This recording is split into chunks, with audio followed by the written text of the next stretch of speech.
999ers risk their lives every day keeping us safe. We do this job to help people.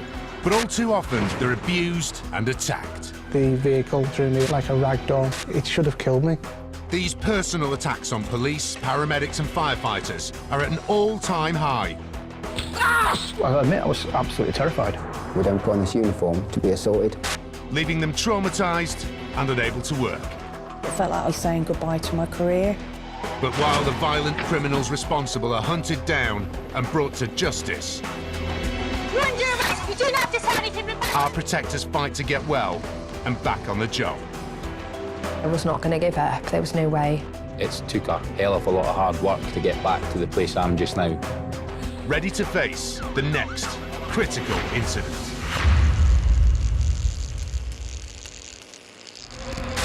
Today, a criminal driver changes PC Claire Bond's life forever. When he started reversing the car, dragging me down the fence, and it was like I was in a washing machine. An officer tries to talk a man down from a roof, but is unexpectedly attacked. As she walked to the doorstep of her house, she turned around and she spat straight in my face. And a move to the coast results in anything but a quieter life for paramedic Gemma. She was swearing at me, and then she kicked me in the face.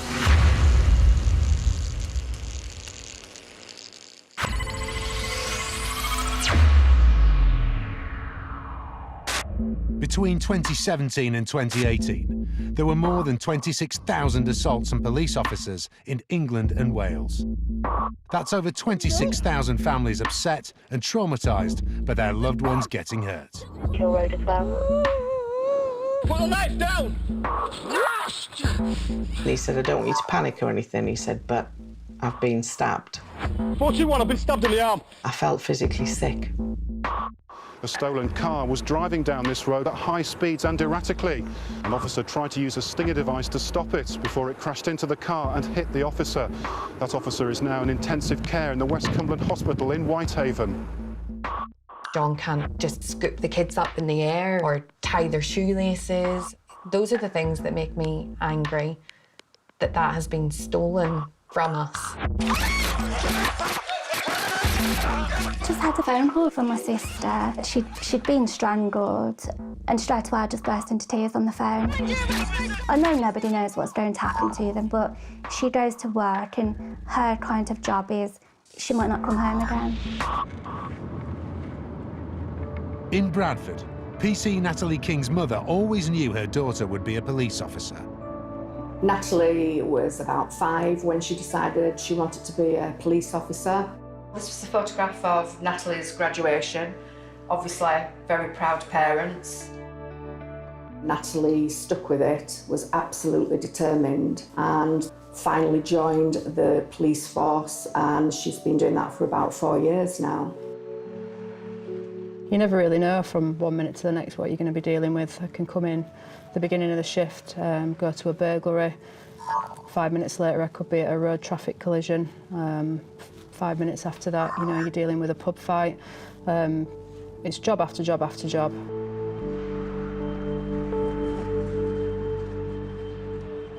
I think as a parent, you're always going to worry, and I think Natalie shields us from quite a lot of the stuff that goes on. She probably keeps a lot of things to herself, doesn't talk about them. I think sometimes you just are aware that there have been testing times. And probably Natalie's most testing time came with an incident last year. Some colleagues of mine had gone on arrest inquiries for a male that was wanted by police. I initially had got nothing to do with that inquiry. They went, and whilst they were at that address, the male in question had run up and climbed on the roof of a 3-storey house where he was stood refusing to come down.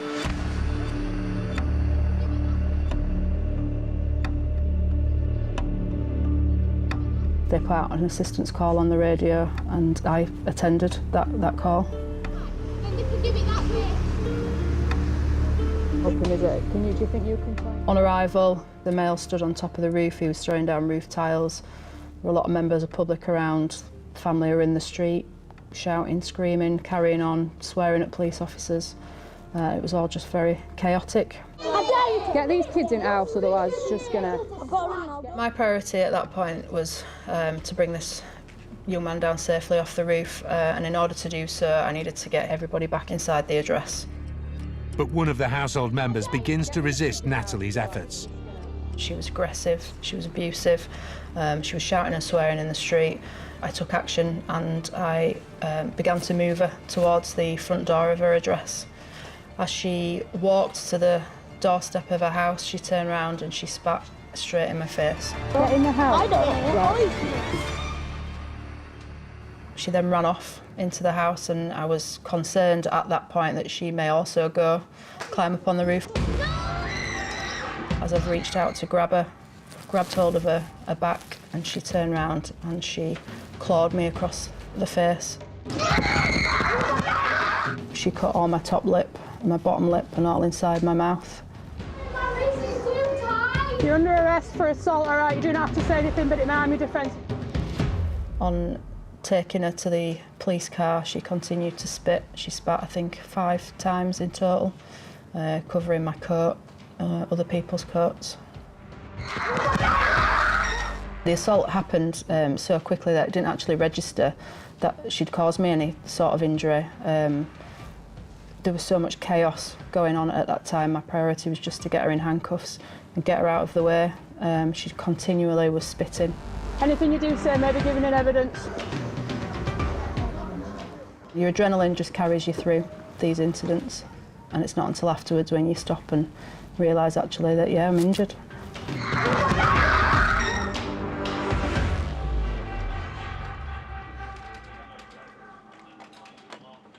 So I had a cut to my top lip where she'd scratched with a nail. The issue really for me was not the fact that my lip was cut, but the fact that she'd been spitting in my face.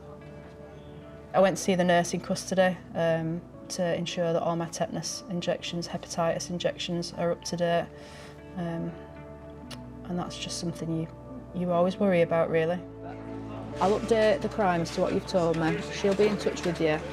She'll come and have a look at the CCTV, and then hopefully if we can identify him off that, then we can get him in. I think I'm in the same frame of mind as Natalie. When the incident occurred, obviously you're very upset and you're disappointed, and then reality kicks in and you know that she's going to go out and do the same thing again and probably face the same dangers, and unfortunately there's not a lot I can do about that.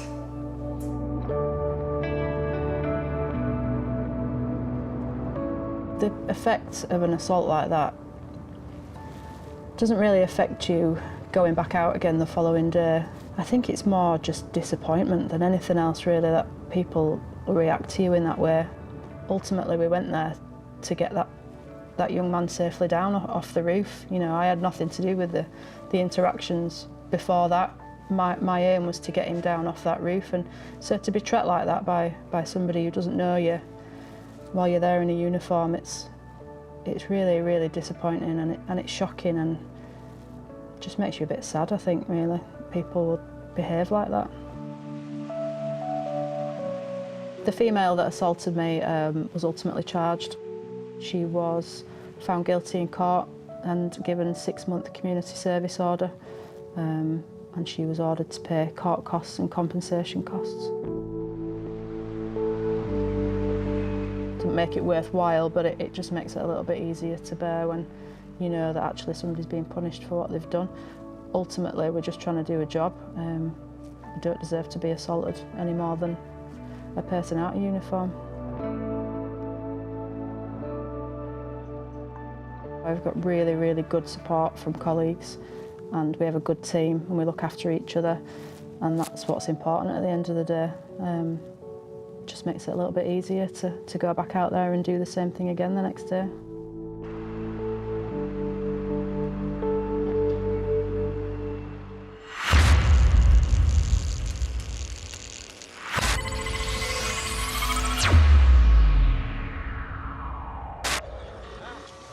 This was PC Claire Bond 12 months ago on a family skiing holiday.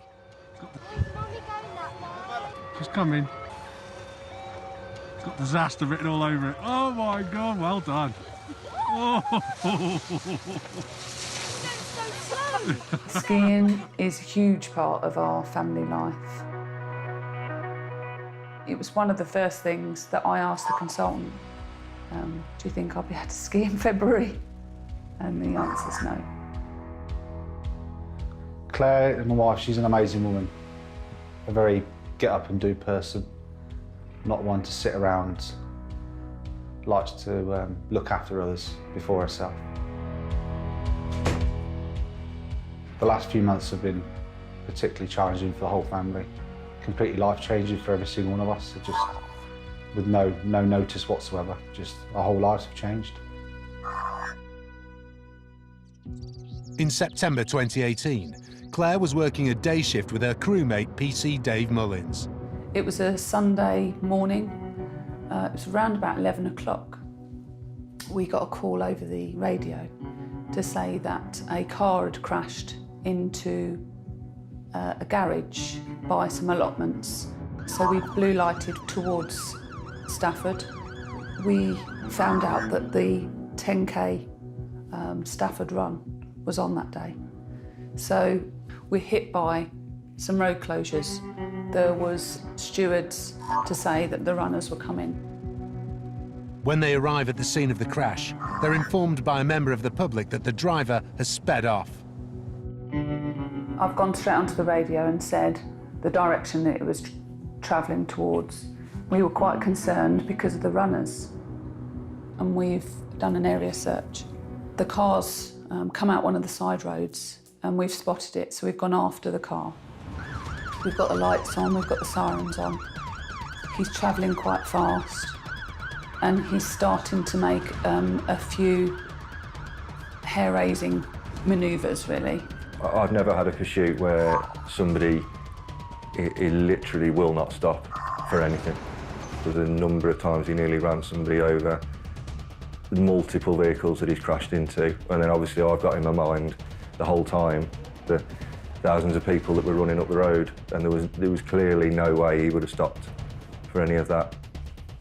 And I remember saying, it's like an American movie. You know, we need to stop him.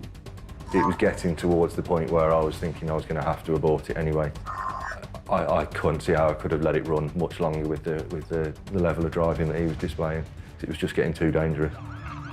But just before Claire and Dave decide to end the pursuit, fate intervenes. Ultimately, it's ended up that he's had a crash himself. We've dropped him behind him so that, as far as I was concerned, he wasn't going to be able to go anywhere. I said, well, we've got him.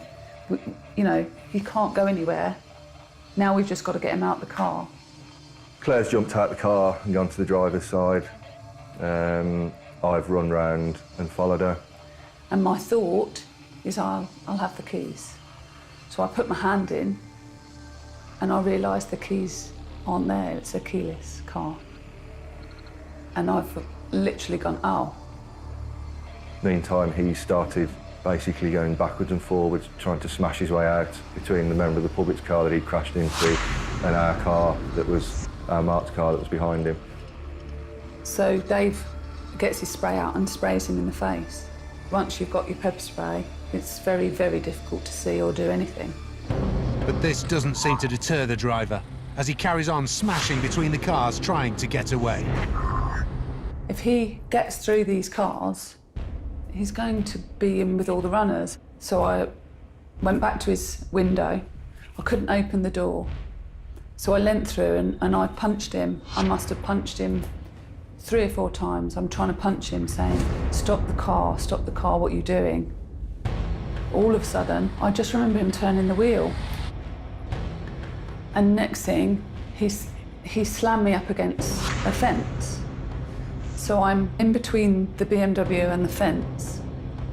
And I remember thinking, this is not a good place to be. This is not a good place to be. What can I do? But I was stuck when he started reversing the car, dragging me down the fence. And it was like I was in a washing machine. It was, my body was just like turning.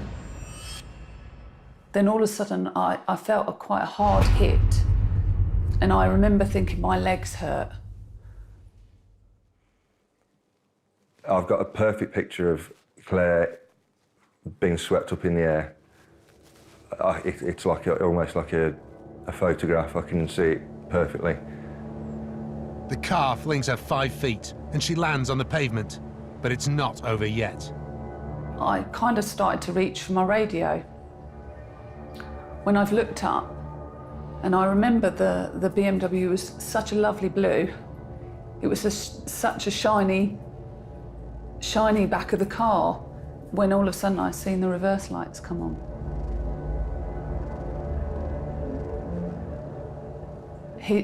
He started to reverse towards me, and I remember thinking, oh my God, he's going to run over me. And I can't move my legs. What should I do? What position should I get in when I've shouted Dave? I can remember the car driving off up the road. There's about 3, 4, 5 seconds in between.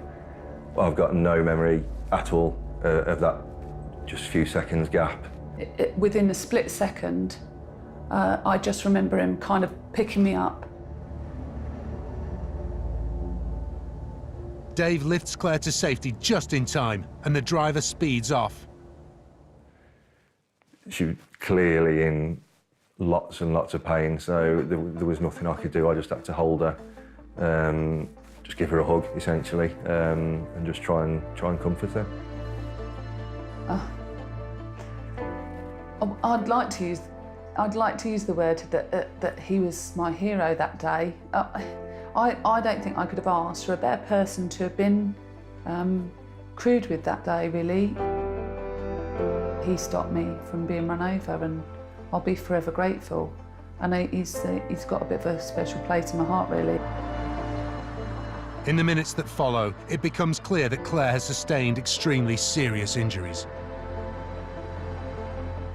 My legs are, specifically my left leg was pointing the wrong way. I remember looking down, and the feeling as well, the feeling of my foot felt like jelly inside my boot. And I was thinking, I don't think I want to look. I know they're not good. It's certainly the worst injury that I've seen a colleague sustain that I've ever been working with. An ambulance arrives, and the paramedics are worried. It wasn't in a good position. And I know that they've had a conversation with another colleague of mine saying that when they've looked down, they seriously thought I might lose my foot. Meanwhile, Claire's husband Darren is watching their son play a football match 30 miles away. I've received a phone call from Claire's phone, which is not out of the ordinary. She would either text or phone to say, you know, how the kid's getting on. So I took the call, and it was a voice I didn't recognise initially. And he said that, straight from the office, is, Daz, I don't want to worry you too much, but Claire's been in an accident, and we'd like to get you to the hospital as quick as you can. Just everything went to like a bit of a blur, to be honest. One minute I watched my son play football, the next minute I'm being told that my wife's potentially fighting for her life. Later, Claire's colleagues stop at nothing to track down the criminal driver. That was a relief to hear, that we hadn't gone through all that for nothing and that they'd managed to get away. So, yeah, that was nice to hear. But Claire's injuries are life-changing. Just horrendous. Someone that you love so much and expect to come home at the end of the shift, just lying there.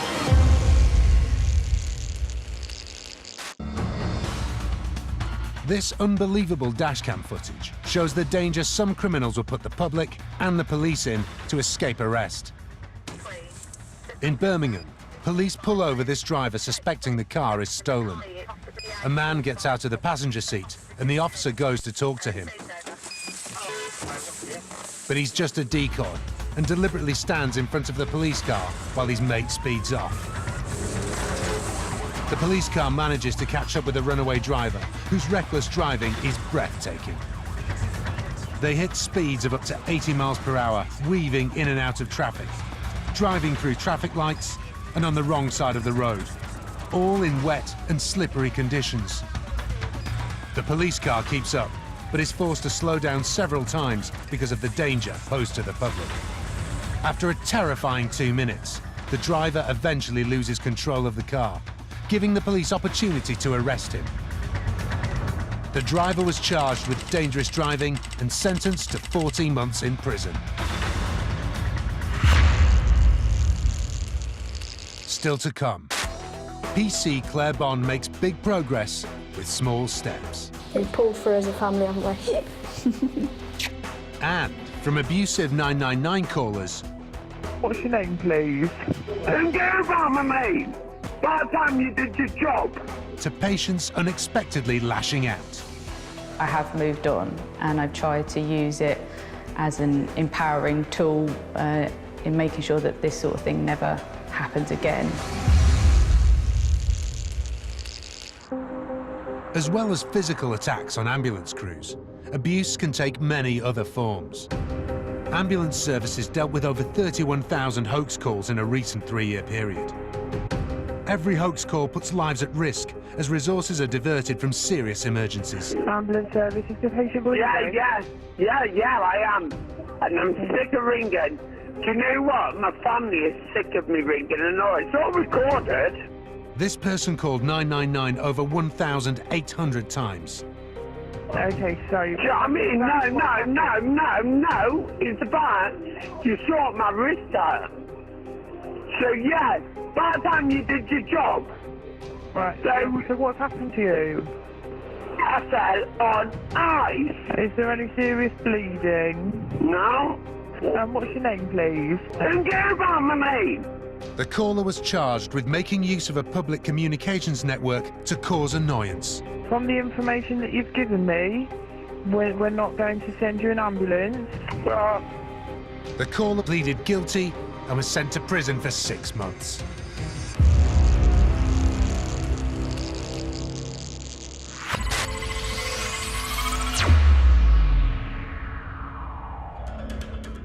Back in Staffordshire, PC Claire Bond is in hospital after a car chase ended with her being crushed between a criminal's car and a fence.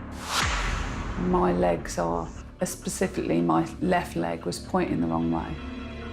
When her husband arrived at the hospital, he was shocked by the chain of events and Claire's condition. Just horrendous. You know, it's not someone that you love so much and expect to come home at the end of a shift just lying there with her left leg in some sort of brace, and her right leg had a massive bandage on, which was, you could see it had clearly been bleeding, and half her clothes had been cut off. But there was some good news. Shortly after the incident, other officers tracked down the driver and arrested him. The relief that I felt was quite overwhelming. It was, it kind of felt as though it had all been worth it. We'd got a positive outcome as such. That was a relief to hear, that we hadn't gone through all that for nothing and that they'd managed to get away. So, yeah, that was nice to hear. The offender pleaded guilty to grievous bodily harm with intent to resist arrest. He also pleaded guilty to dangerous driving, driving whilst disqualified, driving without insurance and failing to stop. He is currently awaiting sentencing. I have to give my thanks to everybody who took part in that day, because the outcome was brilliant.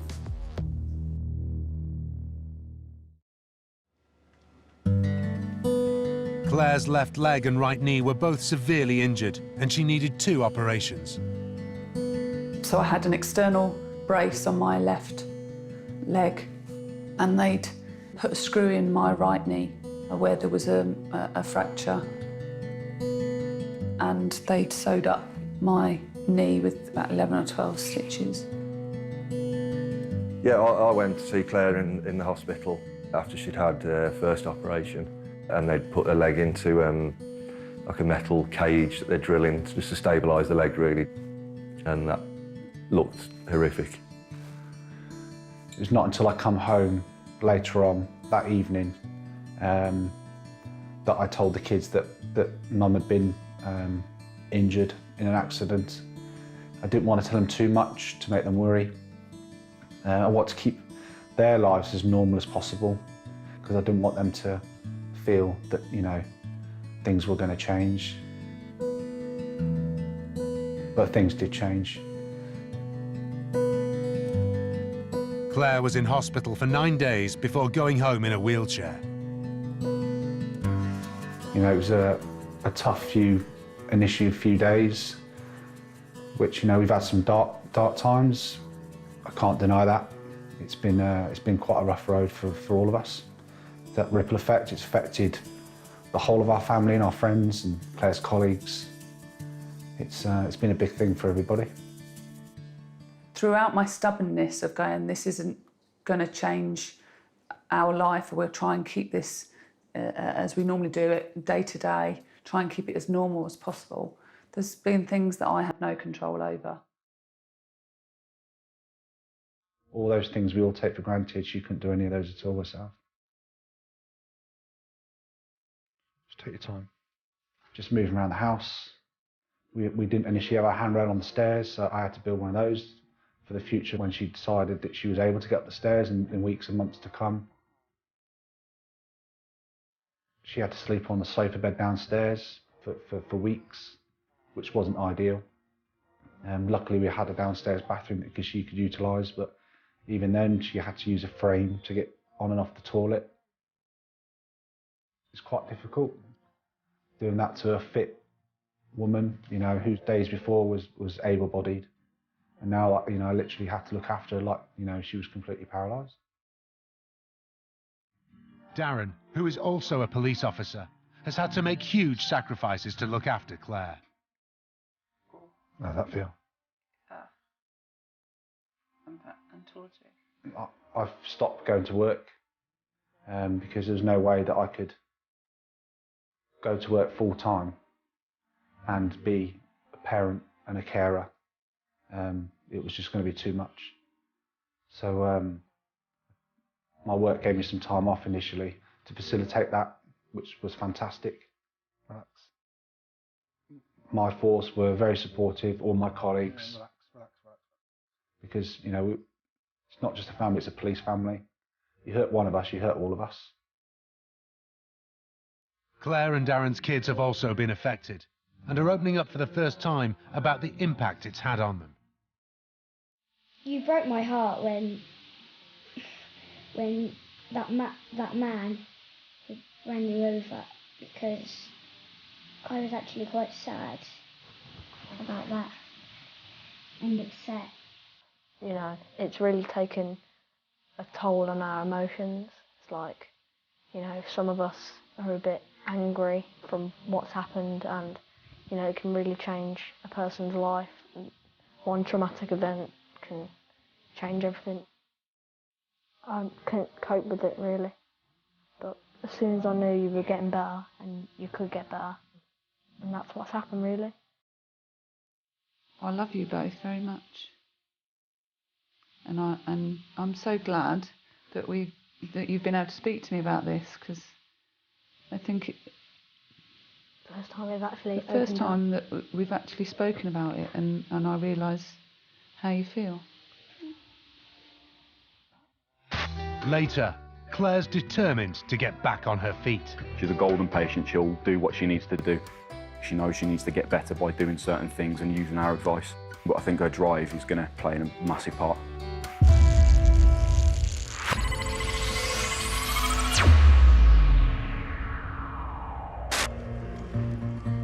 As a teenager working in healthcare, Gemma Fitzgerald discovered her perfect career. I loved medicine, but I didn't want to be a nurse and stuck in a hospital.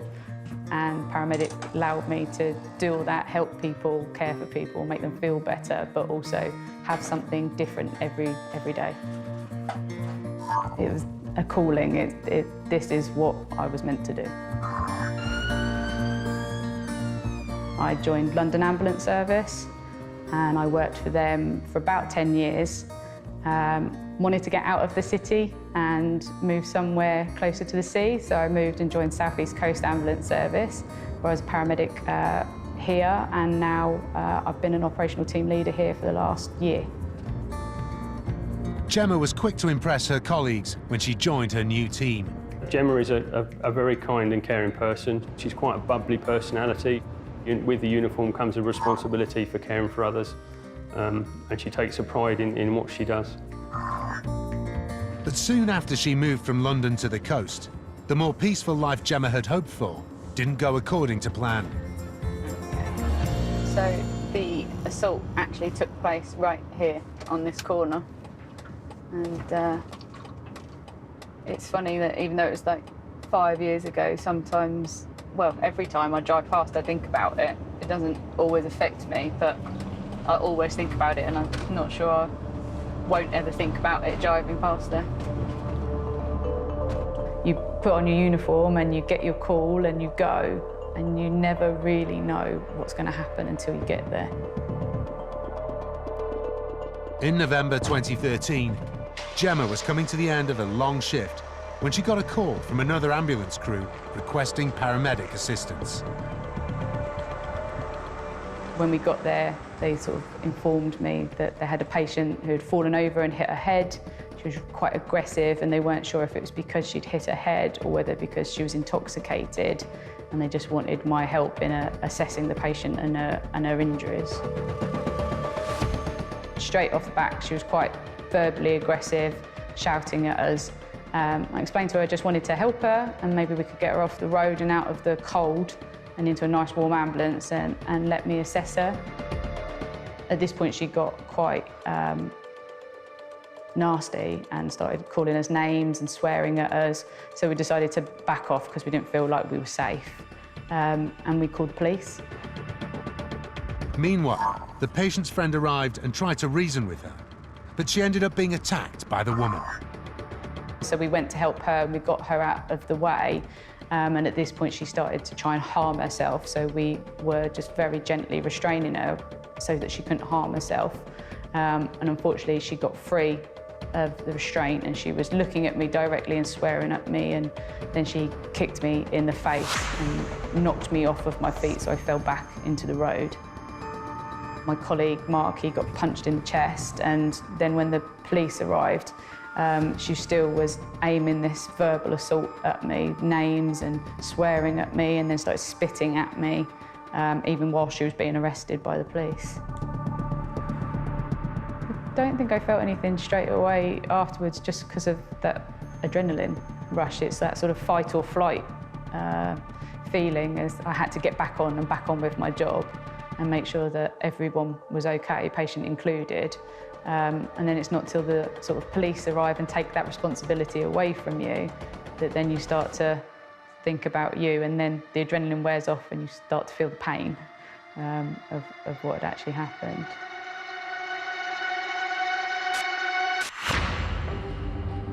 Gemma was rushed to the local A&E department for assessment and x-rays. They diagnosed that I'd broken my jaw, so they had to send me to see a specialist.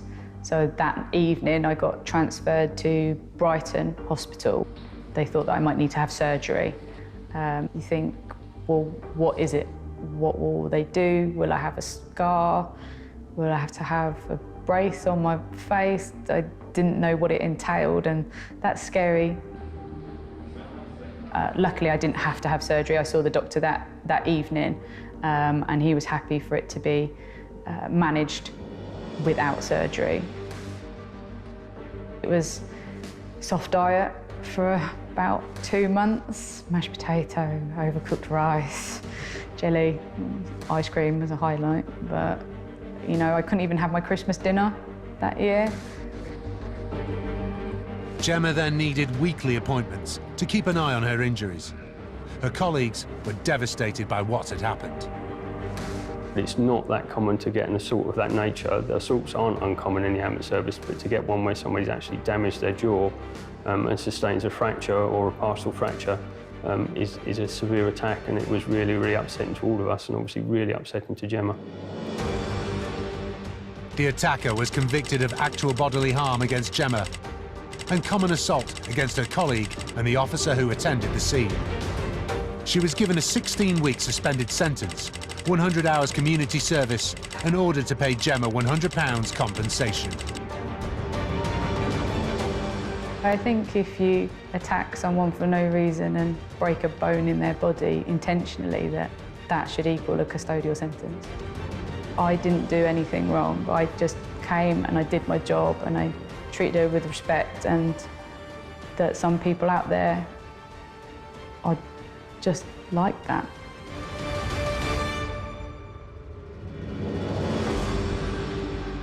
While Gemma's injuries healed, she couldn't help reflecting on the incident. It did really knock me for six. One, I was in a lot of pain, and then, you know, just that why aspect, and it sits in your head, and it did really upset me for quite some time. It really affects your team morale, because if you think that your colleague's been out and been assaulted as part of their daily duties, it puts fear in them as individuals. So their utmost concern was for Gemma that she'd been injured, but they worry that it may happen to them when they go out as well.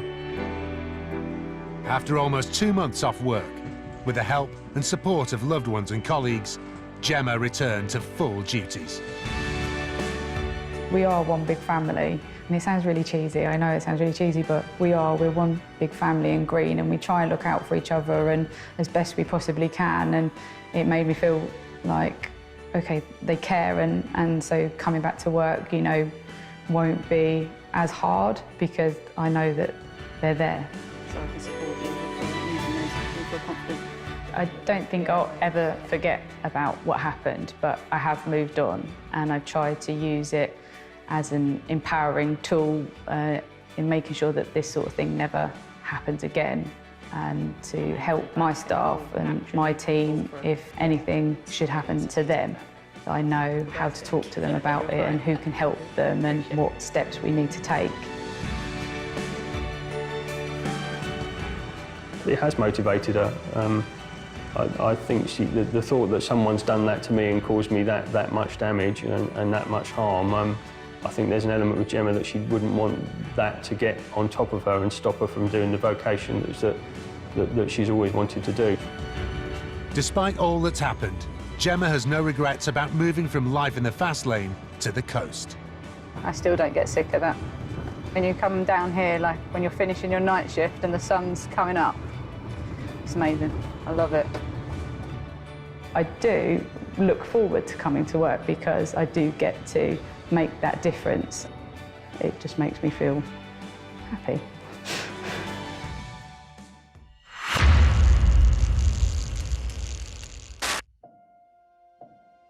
It's been 4 months since the incident that changed Claire Bond's life forever.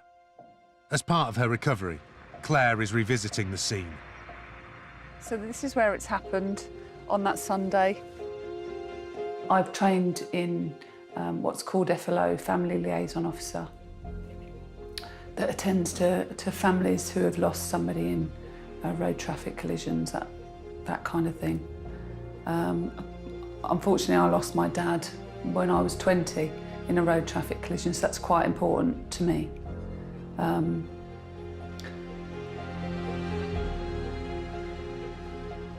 With me going back there, it's normally the thing that I would say to people if I was helping a family that had lost somebody in a road traffic collision, and that's how it felt to me, is that I was saying, do you want to go back to where it happened?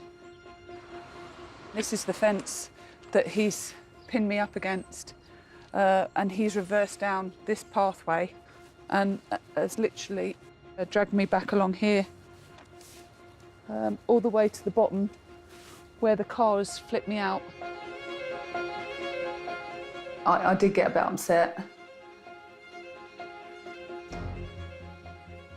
because I felt as though that's what somebody would be saying to Darren if something worse had happened on that day. If he'd reversed over me and I died, that somebody would be saying to Darren, do you want to come and see where we lost Claire? And that was quite harsh. Coming back here, I think looking at that fence, it turned something in my stomach that I could have I could have lost my foot here. I could have been killed here. And this quiet little street that has no personal meaning to me now does, and probably will forever. But Claire won't be defeated, and she's working hard to get back on her feet. So when she first came in, she was in the wheelchair, struggling with walking on crutches. She had a boot on her ankle, as well as the knee brace, which is slowly starting to come out, and then obviously the operation on her right leg. So between October and now, how far she's come has been sensational, really. She's a golden patient. She'll do what she needs to do. She won't rest on her laurels. She knows that she needs to work. She knows she needs to get better by doing certain things and using our advice. But I think her drive is going to play a massive part. Although there's still a long road ahead for Claire, this leg down first. There's one thing keeping her going. Bring it down, bring it down. It's a plain old simple love, really. I think the way people feel about me. I don't think Claire would be in the position she is in now if we hadn't had all the support from family, friends and work colleagues who, you know, really have stepped up to the mark and pulled out all the stops for us. I've certainly got a friendship now with her that I perhaps wouldn't have had, that I'm now glad I have, because she's just a lovely person. I could not have done this. I could not have done this without Darren. We've been married 15 years in May, and he means the absolute world to me. So it's a massive thank you to him. I'd like Claire to know that I love her. The fact that I almost lost her, or could have lost her, this made me feel that, you know, she's very precious to me. We are a close family unit, and I don't know what would happen if that was taken away from us. It's been a bit of a step in our lives. It's affected us in a way, but you know, it's really, really tough that you've come all this way. Oh, bless you. I think it'd be very, very lonely here without you. So I'm glad that you're here. That's nice of you to say that. We've pulled through as a family, haven't we?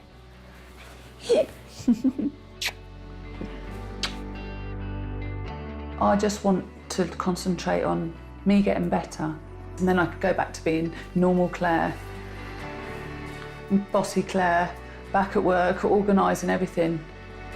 The way she's going, it's looking positive, and the only way's up. You can do it.